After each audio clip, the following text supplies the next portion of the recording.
Boa noite a todos. Então, é uma alegria muito grande para mim estar aqui no último encontro nosso até o final das férias. Hoje a gente vai tratar de um tema, na verdade, como eu tinha dito desde o meu primeiro momento aqui, é que eu ia tratar de temas da tradição cristã. O primeiro foi a beleza, né? Um tema mais próprio da cristã grega, ortodoxa e um pouco... a gente não está muito acostumado com esse tipo de tema, mas faz parte da espiritualidade deles.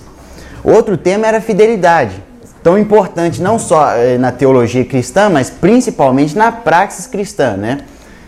Foi até a gente atribuiu a mensagem um pouco da nossa reflexão em favor dos nossos irmãos que hoje morrem por causa de Cristo. Então a fidelidade é um dos temas da tradição cristã. O outro tema...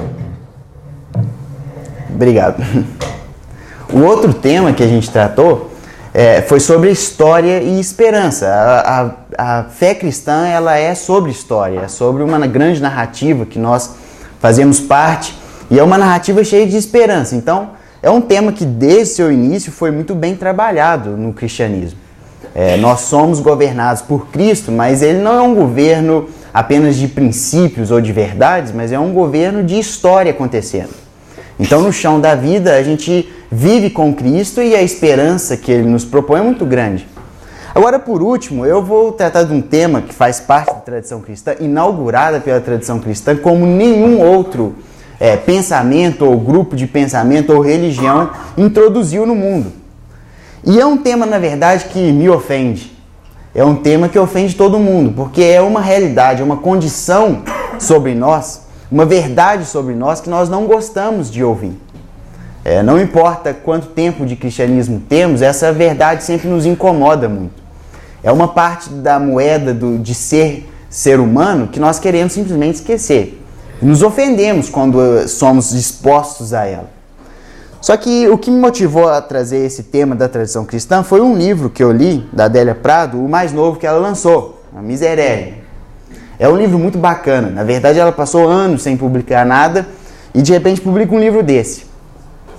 Eu não sou nenhum entendido de literatura, mas o que eu pude sentir lendo esse texto é que ela trata de insights cristãos tão profundos e, principalmente, ela trata de um tema em alguns poemas seus como é difícil da gente ver. E o tema é o pecado humano. E é sobre isso que nós vamos tratar hoje. Essa condição humana nada triunfante. A nossa realidade é pecaminosa. Somos sim a imagem de Deus e não há dúvida disso. Somos sim a coroa da criação, seres maravilhosos. Mas somos sim seres que experimentaram e experimentam uma queda catastrófica. E nós vamos tratar sobre isso. Porque se de um lado é algo que nos ofende, de outro lado é a única coisa que dá sentido para a cruz. E é a única coisa que nos faz nos ficar impressionado com o amor de Cristo. Então, antes da gente olhar para o amor de Jesus, talvez seria bom a gente olhar para o alvo desse amor e nos impressionar. Que esse alvo, ao contrário do que a gente pode imaginar, não é algo bonito. Nós não somos dignos de amor nenhum. Isso ele diz lá em João, quando ele fala que é muito fácil amar o bom, mas o ruim, o feio, o pecaminoso, o caído, esse sim precisa de ter coragem para amar. E foi isso que ele teve. Então a gente vai num texto da tradição cristã, que é um texto crucial para a gente entender o pecado humano, que é o início da carta de Paulo aos Romanos. Curiosamente, ele decidiu tratar do tema dessa forma. Antes de falar sobre aquilo que Cristo fez na cruz, eu vou falar sobre nossa condição e o porquê ele fez aquilo na cruz. Então ele começa assim, expondo a natureza humana na sua parte mais feia, na sua parte mais estranha, mais cruel, mais realista, que é a condição caída.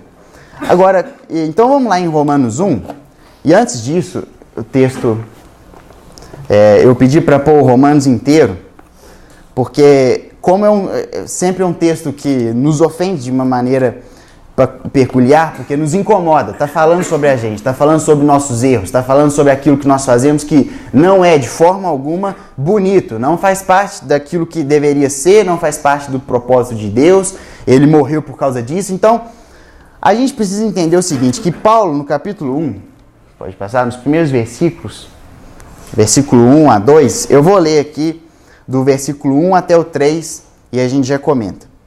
Diz o seguinte: Paulo, servo de Jesus Cristo, chamado para ser apóstolo, separado para o Evangelho de Deus, que ele antes havia prometido pelos seus profetas nas Santas Escrituras, acerca de seu filho, que humanamente nasceu da descendência de Davi. E agora o versículo 5.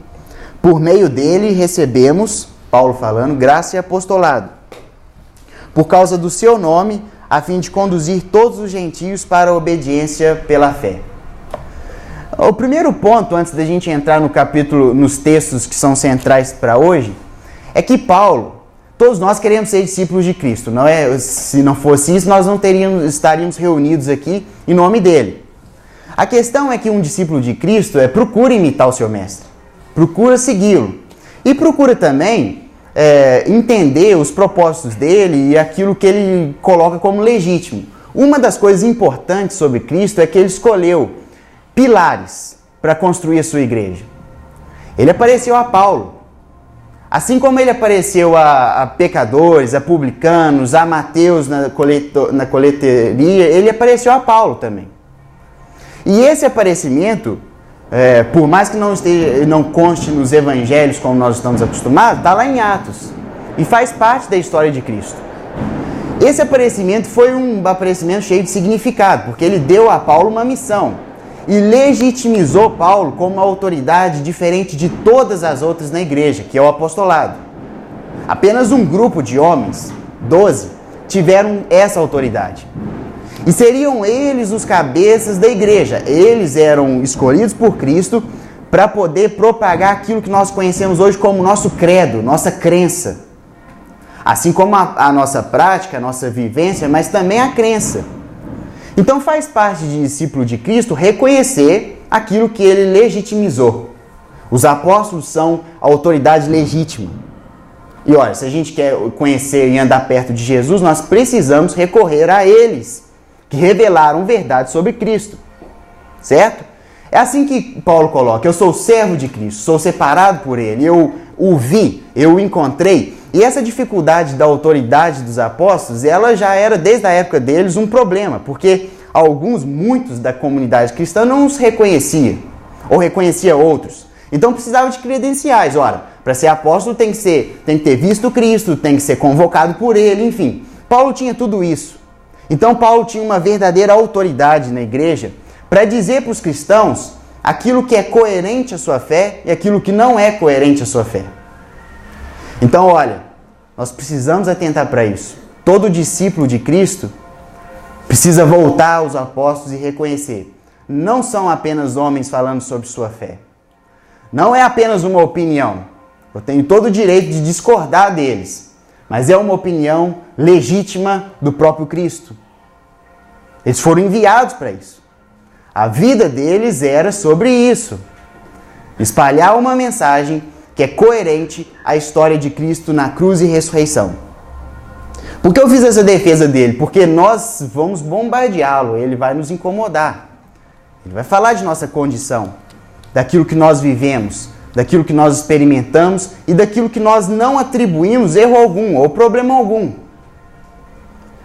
Só que como discípulos nós precisamos reconhecer o fato de que ele não é só mais uma opinião. Ele é uma autoridade legítima enviada pelo próprio mestre no qual nós seguimos. Então agora voltando para os versículos que nós vamos tratar hoje, começando do versículo 18. Não sei se pode passar o teu 18, tá? Mas ele não está numerado. Eu vou começar a ler o 16, 17 e aí chega no 18.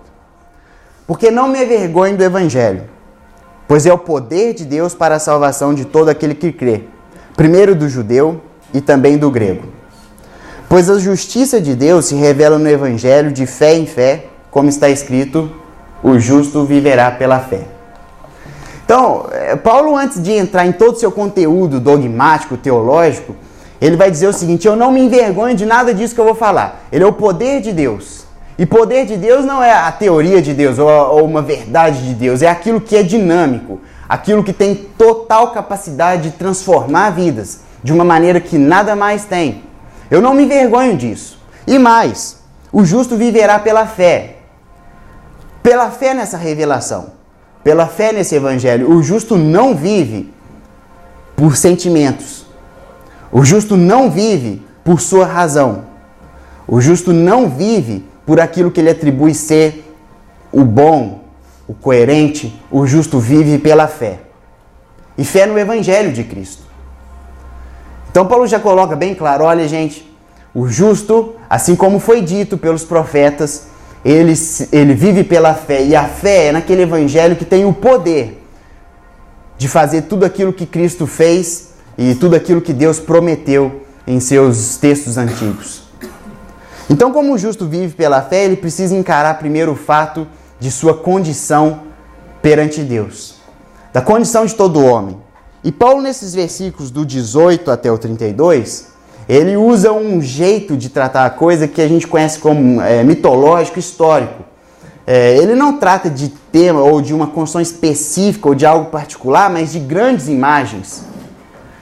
O início da queda, o problema central e tal. Ele trata de grandes coisas e de alguma forma diz: olha, todos nós passamos pela mesma experiência da queda, e de tal forma que ela é universal, mesmo estando nos nossos particulares, na nossa vida. Mas ele não descreve como isso acontece em cada pessoa.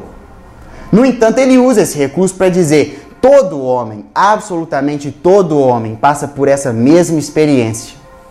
Não existe alguém que está ileso disso. Ser humano é viver com essa condição. Então ele vai dizer a partir do versículo 18: pois a ira de Deus se revela do céu contra toda impiedade e injustiça dos homens que impedem a verdade pela sua injustiça. Vamos comentar versículo por versículo. Olha, Paulo fala uma coisa aqui curiosa. Ele diz o seguinte: a ira de Deus está se revelando. Agora, curiosamente, ele não está falando, como a gente vai ver nos próximos versículos, nada novo. Os próprios pagãos, pensadores pagãos, como por exemplo aquele Sêneca, tem textos que são iguais de Paulo, quando é sobre esses assuntos que nós vamos tratar aqui, iguais. Os judeus da época também, textos iguais. Mas Paulo diz: olha, o evangelho revela algo novo, e a ira de Deus também se revela a partir disso. A questão é, o que está revelando, se é algo tão comum na época de Paulo, se aquela crítica que ele vai fazer aos comportamentos humanos já era tão comum e vários escritores de correntes diferentes já escreviam exatamente igual ele, o que de novo tem aqui? Sabe, Paulo era um judeu. E um judeu bastante ferrenho, vestiu a camisa e acreditou verdadeiramente que a história do mundo teria sua redenção através do povo judeu. Porque assim está escrito na Bíblia. Então a crença dele, como muitos da sua época, era de que, olha, judaísmo é a salvação do mundo.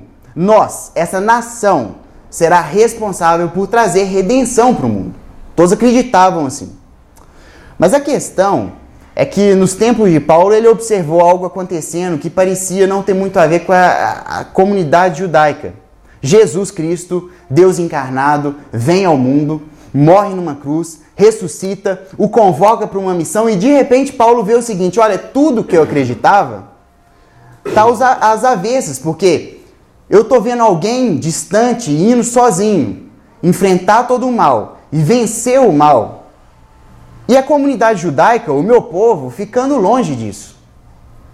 Nós não estamos fazendo a redenção do povo. E aí ele, reorganizando todo o seu pensamento, toda a sua teologia em torno dessa figura, agora Jesus Cristo, ele teve que chegar a uma absurda conclusão. Olha, o problema é bem pior do que eu imaginava. Nós, os judeus, também somos parte do problema. Nós, os judeus, também somos homens. E homens caídos, com uma condição pecaminosa. Então o nosso problema é extremo, muito mais pior do que eu imaginava. Porque eu pensei que nós éramos a salvação, mas nós não somos, nós somos parte do problema. A salvação é em Cristo apenas. Então Paulo chega a uma conclusão extrema. Ele diz, olha, o Evangelho revela uma coisa, que a condição humana é muito pior do que eu imaginava. Que a minha realidade é muito pior. Eu, um judeu, também sou parte do problema. Então é isso que o Evangelho revela. Mas o Evangelho também diz que a ira de Deus se revela do céu contra toda essa impiedade. Curiosamente, nós vamos ver daqui a pouco, existe uma sutileza aqui que nós precisamos atender. Mas para isso, o próximo versículo diz o seguinte: pois o que se pode conhecer sobre Deus é manifesto entre eles, porque Deus lhe manifestou. Pois seus atributos invisíveis, seu eterno poder e divindade são vistos claramente desde a criação do mundo e percebidos mediante as coisas criadas, de modo que esses homens são indesculpáveis. Porque mesmo tendo conhecido a Deus, não o glorificaram como Deus, nem lhe deram graças. Pelo contrário, tornaram-se fúteis nas suas especulações e o seu coração insensato se obscureceu. Dizendo-se sábios, tornaram-se loucos. E substituíram a glória de Deus incorruptível por imagens semelhantes ao homem corruptível, às aves, aos quadrúpedes e aos répteis.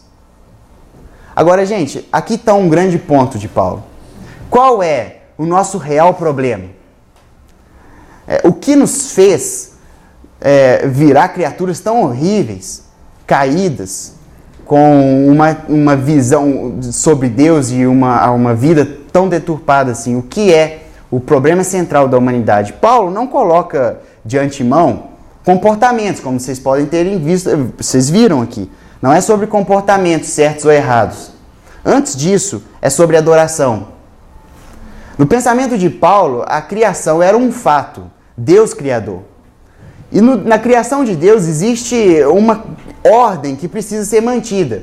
Deus é o alvo da adoração humana. Nada mais. As outras coisas da criação são para ser celebradas, cuidadas, florescidas, mas jamais adoradas. O problema é que nós, insistentemente, trocamos o lugar das coisas. E Deus, que era o alvo da adoração, se torna esquecido. Outras coisas, que já não mais Deus, se tornam o centro da adoração humana. O ponto central, onde o homem se torna adorador, se torna fiel, se torna um amante devoto, entrar no lugar de Deus. É como se nós tampássemos uma grande luz e acendêssemos velas. E veja bem, essas velas agora precisam iluminar todas as coisas. Os nossos deuses mudaram. E nós trocamos. Antes as coisas estavam muito claras. Deus se revelava através da sua criação. Mas ele se revelava. A adoração era um acesso a Deus que a criação não dava. É uma autoridade que nós recebíamos de Deus que nenhum aspecto da criação nos entregava. Adorar a Deus nos mantia numa relação adequada com nós mesmos, com os outros e com a criação. Mas nós trocamos. E nós colocamos no lugar desse ser triuno, supremo, nós mesmos, ou outra coisa, ou um sentimento, ou algum objeto, ou algum bicho, como Paulo coloca aqui, mas nós colocamos outras coisas.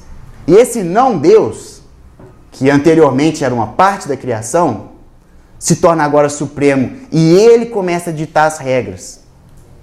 Dá para perceber agora uma grande revolução acontecendo. O problema central da humanidade. Nós trocamos as coisas. E as coisas foram tomando novos significados a partir desse Deus. Porque se nós somos o Deus da nossa vida, as coisas começam a ter novos significados. A vida pode ser vivida de tal forma. O que nós acreditamos ser bom, belo, justo, verdadeiro, é dito pelo nosso Deus. E o nosso Deus é nós mesmos. Ou alguém, ou outra coisa, ou uma criatura, enfim. Isso ressignificou tudo. E é o centro do problema humano. O problema humano não é propriamente antropológico, é teológico. nós insistimos em colocar no lugar de Deus outras coisas. Isso mudou radicalmente nossa maneira de existir e de viver. De tal forma que nós perdemos o acesso à criação como ela era. O que Paulo está dizendo é o seguinte: olha, nós, achando sábios, nos tornamos loucos. Não temos mais acesso à criação como foi um dia. Não temos mais acesso ao sentimento humano que é próprio de homens e mulheres. Não temos mais acesso à moralidade que deveria ser própria de homens. Não temos mais acesso a decisões, estilos de vida. Perdemos. A criação, não só as belas coisas, os belos animais, mas a constituição humana, o sentimento, a razão, tudo, absolutamente tudo, é o que os antigos teólogos chamavam de depravação total. Não que nós somos absolutamente depravados, mas que todas as áreas de nossa vida sofreu, perdeu a referência. Antes era a referência a partir de Deus, hoje é a referência a partir de outra coisa. E nós vivemos equivocadamente em praticamente tudo da nossa vida. Nossa arte é manchada, nossa política é manchada, nossas expectativas são manchadas, nossos relacionamentos são manchados, de maneira que nós não temos e abandonamos de fato a capacidade de reconhecer a criação como ela era, os propósitos de Deus como eram, a vida como era e o ser humano como era. Isso é muito grave. Isso é inaugurado pelo cristianismo, porque ele diz, olha, de fato, os homens não têm mais acesso àquela realidade criada. Uma queda manchou todas as coisas e nós perdemos a possibilidade de reconhecer aquilo que deveria ser desde o início. Isso é muito grave, isso é uma coisa que o cristianismo inaugura, porque você não vai ver ninguém com uma perspectiva tão dramática da criação. Vocês colocaram outro no lugar de Deus e, por consequência, a ira de Deus se revelou. E essa ira revelada é a perda da criação. Nós não temos mais acesso. Se perguntar para mim, se perguntar para alguém, qualquer ser humano, o que é um ser humano de verdade, nós não temos recursos em nós mesmos para poder dizer, um ser humano de verdade é isso. Se alguém perguntar qual será o nosso futuro, qual é o melhor jeito de nos relacionarmos, qual é o melhor jeito de cuidar dos outros, nós não teremos por nós mesmos respostas. Nós perdemos o acesso à criação de Deus. E isso é curioso, porque é sobre isso que trata a redenção. Nós não temos o que fazer. Estamos num estado tão terrível que nós não temos o que fazer. Não vale a pena confiar em nada mais a não ser a fé que é própria do justo, porque nós, sem a revelação divina, perdemos o acesso das coisas como elas realmente são. É o que Paulo coloca aqui. Isso é sério. Não temos mais acesso. A não ser pela revelação divina, nós jamais saberíamos dizer como as coisas são de fato, o que as coisas são de fato, de maneira completa, justa, certa, adequada à criação divina. Aí Paulo continua. E agora, como eu disse, o ponto principal é que nós adoramos outras coisas no lugar de Deus. E isso resultou na ira divina. E a ira divina não foi causada pelas consequências que nós vamos ler agora. A ira divina é uma consequência dessa mudança de adoração. A ira divina, como Paulo coloca, é um Deus deixando o ser humano viver, criar, conduzir sua vida a partir de uma adoração que não é o Deus bíblico. É outra coisa, nós mesmos, algo. Ele apenas deixa o homem, com sua nova adoração, viver essa vida toda modulada, toda ressignificada a partir desse novo Deus. E olha as consequências disso. Versículo 24. Por isso Deus os entregou. Agora veja bem, por isso. Não foi o que eu vou ler agora que trouxe a ira de Deus. Mas foi a adoração equivocada que carregou uma consequência assim. E agora eu leio. A impureza sexual, ao desejo ardente de seus corações, para desonrarem seus corpos entre si. pois substituíram a verdade de Deus pela mentira, e adoraram e serviram a criatura em lugar do Criador, que é bendito eternamente. Amém. Por isso, Deus os entregou a paixões desonrosas, porque até as mulheres substituíram as relações sexuais naturais pelo que é contrário à natureza.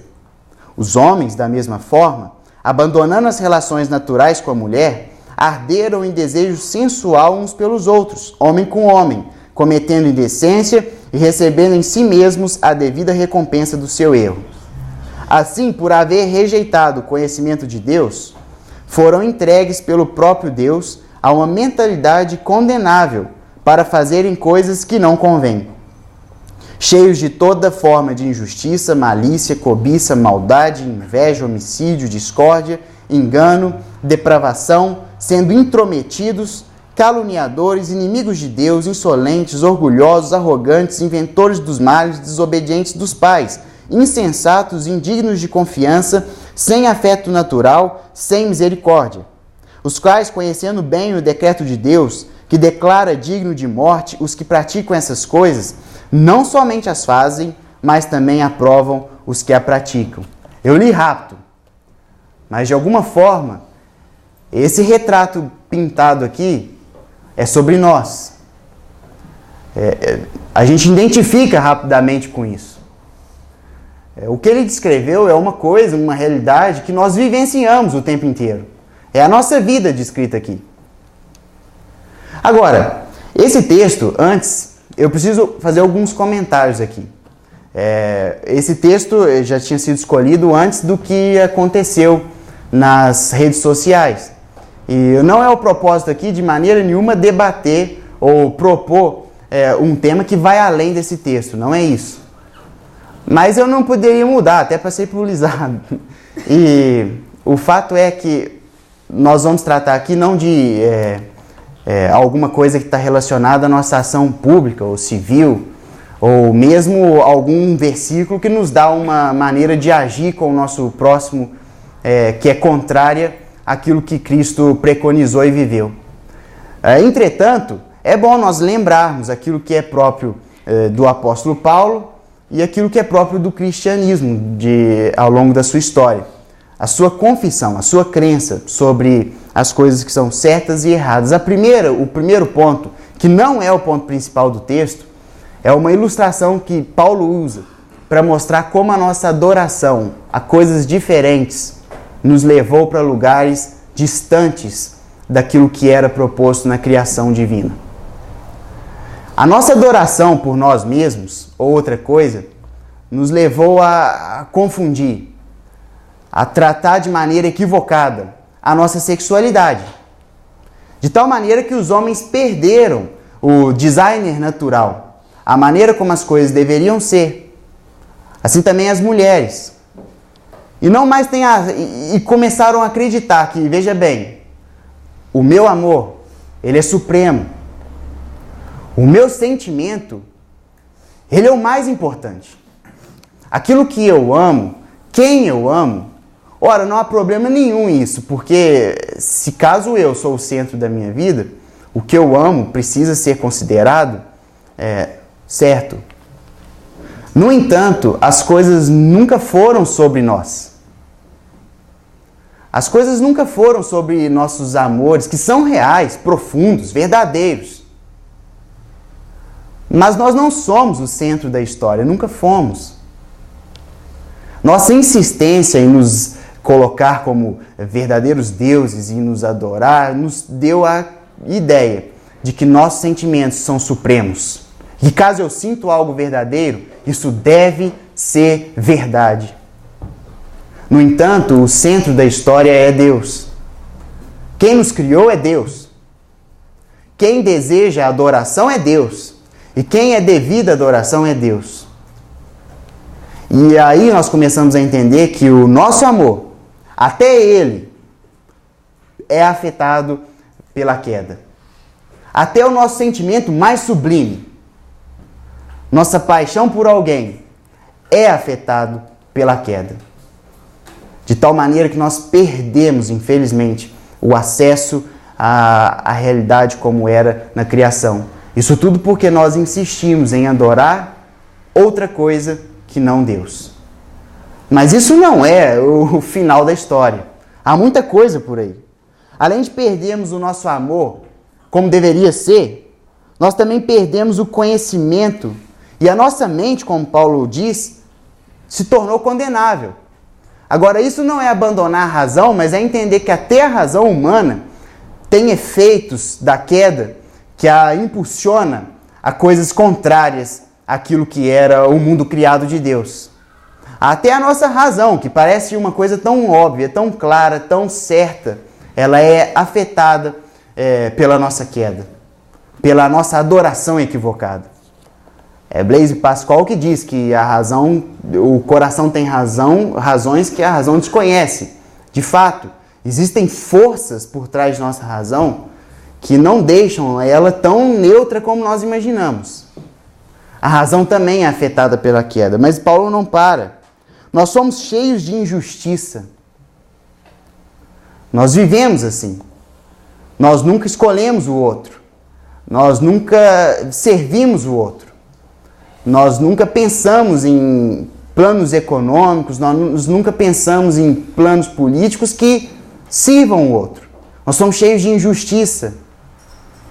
Nós não repartimos nada. Nós só acumulamos, nós vivemos para nós mesmos, somos cheios de injustiça. Somos cheios de malícia. E essa palavra o termo, ela era usada na época para tratar de pessoas que sempre imaginam o mal. Sempre esperam o mal da outra pessoa. E nós temos esse costume. Não é comum do ser humano, não é comum de nós esperar que a pessoa outra, que nós se dê bem, seja bem realizada. Nós sempre pensamos o mal dela. Sempre esperamos o pior. Sempre desejamos, sempre torcemos para que coisas ruins aconteçam. E a própria pessoa nós imaginamos pior. Nós imaginamos que ela é alguém digno de desprezo, alguém digno de ser rejeitada. Isso é o sentido dessa malícia. Nós somos assim. Mas continua, nós somos cheios de cobiça.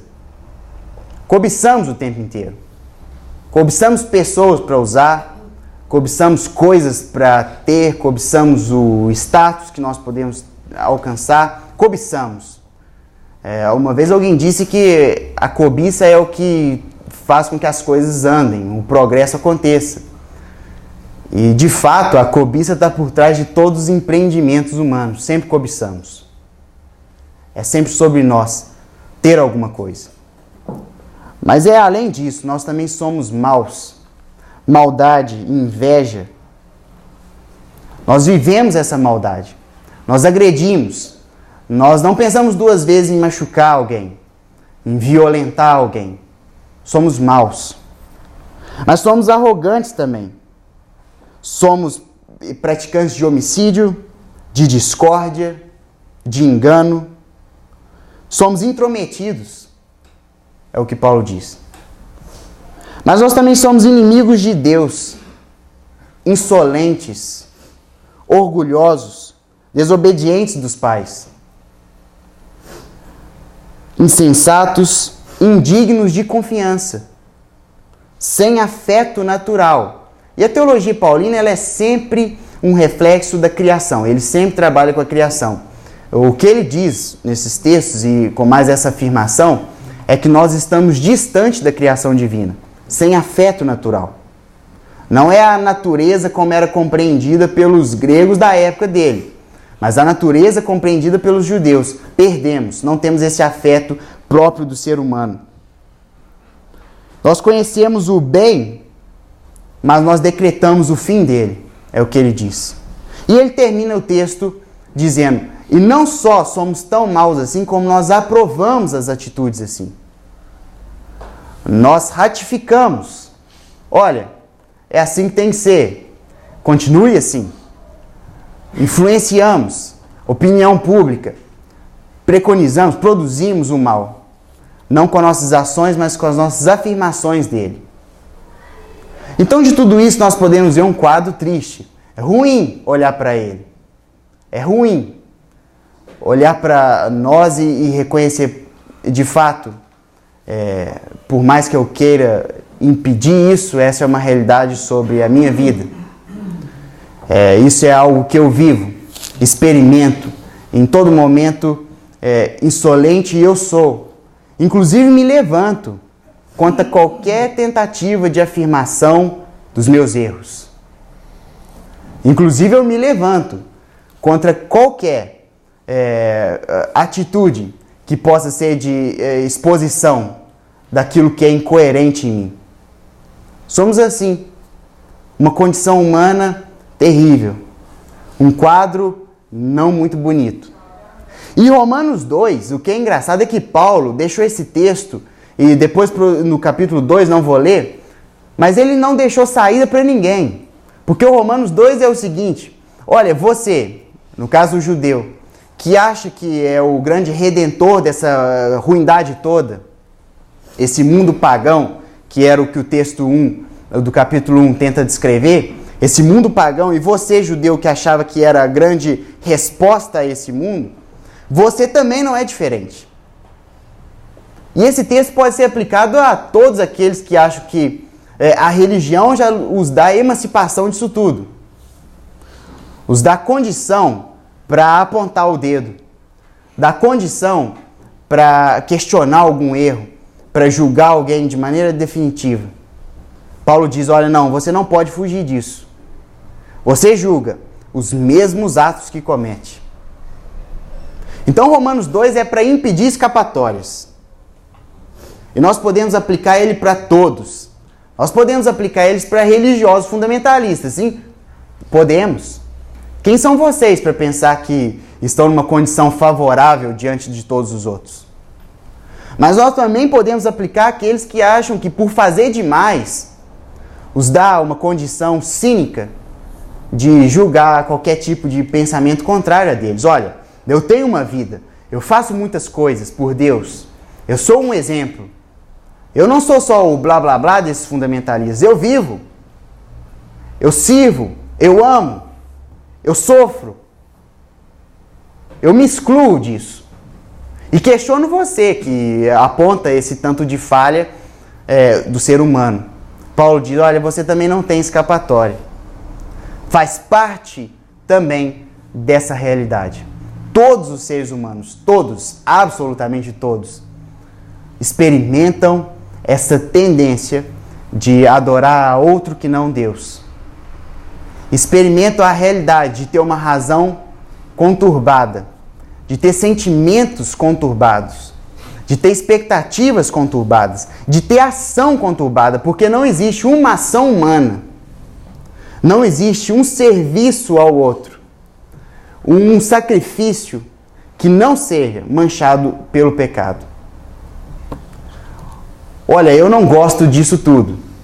Alguém pode dizer.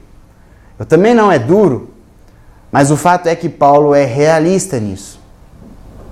Ele transcende qualquer povo e qualquer história para dizer, não existe um sequer que escapa dessa realidade. De tal forma que nós somos iguais. Nós somos iguais quando nós todos somos imagem de Deus, mas também somos iguais quando nós todos experimentamos a mesma condição. Uma condição feia, uma condição caída de pecado.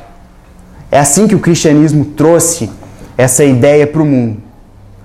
A tradição que sempre colocou, olha, não tenham expectativas, não tenham esperanças em vocês mesmos, não se achem melhores. E uma coisa que essa verdade sobre o pecado inaugurou, não existe nós e eles.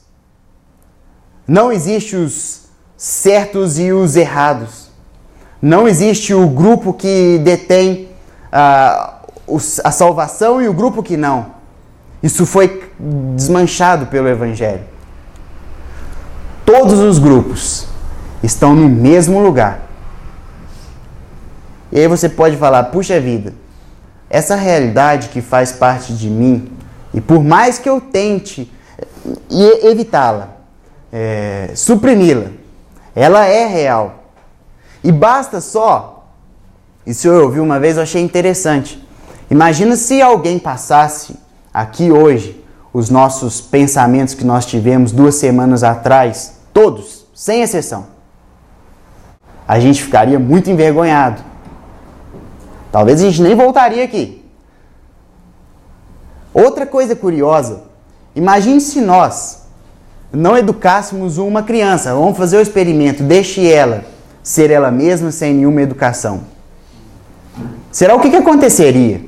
Porque quando a gente vê uma criança aprontando tudo, chutando os pratos no restaurante, fazendo pirraça, nós falamos o seguinte: olha, ela é mal educada. De fato é. Imagine uma criança não educada. Nossa tendência natural, inevitável, é o pecado. É essa realidade caída. O pecado é uma palavra um pouco impopular em nossos tempos, mas é uma palavra que traduz uma condição humana tácita, verdadeira, real, que é a única coisa, segundo Chesterton, que nós experimentamos, que pode ser provada da fé cristã, é a única coisa que pode ser provada empiricamente. O pecado. Está em qualquer página de jornal, está em qualquer nova notícia, está em qualquer nova ação política, está em qualquer relacionamento que nós encontramos. O pecado, nós somos assim. Usamos, abusamos, flertamos com o mal, somos presunçosos, cheios de si, detemos a verdade. Inclusive, existem pecados até teológicos, porque eu, tendo esse texto, revisitei alguns autores e tem gente que diz, olha, Paulo caducou nesse texto. Não é possível. Esse texto está muito equivocado. A gente tira esse texto daqui. Um próximo texto que for mais coerente com Paulo, a gente deixa. Como se isso era possível fazer, né? E a gente tem essas insistências em não reconhecer a nossa natureza. A nossa natureza é terrivelmente caída. E olha, não se engane, não seja ingênuo com a natureza humana. Não vale a pena negá-la. Não vale a pena afirmar outras dimensões solitárias de glória humana. A única saída é nós reconhecermos quão deplorável nós somos. Terríveis, potenciais destruidores. E nós destruímos vidas, nossa vida, comunidade, sociedade, nós destruímos, nós matamos, nós fazemos tudo sem pensar. Isso tudo porque nós não mais adoramos o Deus como deveria ter acontecido desde o início. Perdemos o acesso a isso e hoje nós vivemos uma grande bagunça. Uma grande bagunça. Uma guerra pela verdade. Para ver quem é certo. Porque perdemos a referência. Mas não seria bom terminar só com isso aqui, não é? A gente está entrando em férias e sair com uma ideia de que nós somos terrivelmente caídos apenas seria um pouco desanimador. E de fato, Paulo não termina assim. Na verdade, agora a gente pode olhar novamente para Cristo e reconhecer que quando os cristãos falam que o amor de Cristo é algo surpreendente, maravilhoso, sem palavras, todas essas músicas que nós cantamos, faz mais sentido. Jesus Cristo não amou pessoas bonitinhas, pessoas que são boas, pessoas que são dignas de amor. Jesus Cristo me amou, amou você, terrivelmente pecadores. Terrivelmente pecadores. E olha só que interessante, um poema deste livro, que fala sobre a crucificação, e dá uns insights bonitos sobre o que foi a cruz, o que foi esse momento de amar pecadores como eu e você, que não somos dignos em absoluto de nada que chegue perto de amor ou misericórdia ou graça, coisas assim. Olha o que o texto diz. Quando nada socorre, até a solicitude dos que nos têm amor parece engano. O ente sinistro o ronda. Está sozinho e não é no deserto. O mar aberto não é. Lugares onde ainda se pode debater. É antes da explosão que resultou no mundo. Quando eram uma só coisa, só adoração e blasfêmia. O desumano limite onde deuses imperfeitos te castigam. Ali, como um cordeiro de Deus, descobrirás: minha vida é eterna e eu sou bom. Eu achei esse texto maravilhoso, porque é naquele humano limite, solitário, da cruz. É só ali onde a ira de Deus se revelou de uma forma terrível, pior do que todas as outras manifestações dela. Naquela cruz, a ira de Deus se revelou machucando, ferindo alguém que, diferente de nós, não merecia absolutamente nada disso. Jesus Cristo. O próprio Deus, jogando a ira sobre Deus. E era só isso, gente, era só isso que era capaz de nos trazer a salvação. Não existia bom exemplo. Não existia expectativas de dias melhores. Não existia ensino. Não existia moralidade. Absolutamente nada podia lidar com a nossa condição. Nada, a não ser a morte de Jesus Cristo. Curiosamente, Paulo viu isso e trouxe uma nova esperança para a humanidade. Sim, nós somos terrivelmente caídos. Mas algo aconteceu na cruz e na ressurreição de Cristo que mudou o rumo, que nos dá esperança. Não que nós vamos conduzir a uma grande revolução, nada disso, mas que nós temos agora a certeza de que somos amados e uma nova vida foi proposta. Tem um grande escritor, também judeu, do século passado, Walter Benjamin, que tem um pensamento escatológico igual de um judeu. Ele diz o seguinte, olha, para o povo judeu, num livro que chama Iluminações, eu não sei se está traduzido, quem editou foi a Hannah Arendt, e ele diz o seguinte, para um judeu, o futuro não é permitido, o judeu não pode pesquisar o futuro, não pode procurar o futuro, isso é coisa para os mágicos. O judeu precisa viver de memórias. E muito mais, o judeu precisa estar atento que todo momento do presente pode ser o momento do Messias.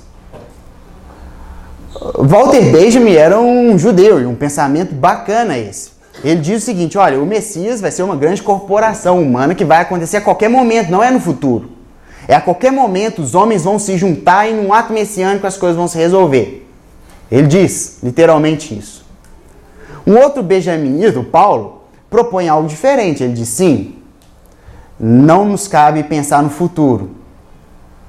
Mas a gente também não precisa pensar no presente. Alguma coisa aconteceu no passado. E os dois certos. Precisa de um ato messiânico. Mas isso aconteceu no passado, na cruz, há 2 milênios.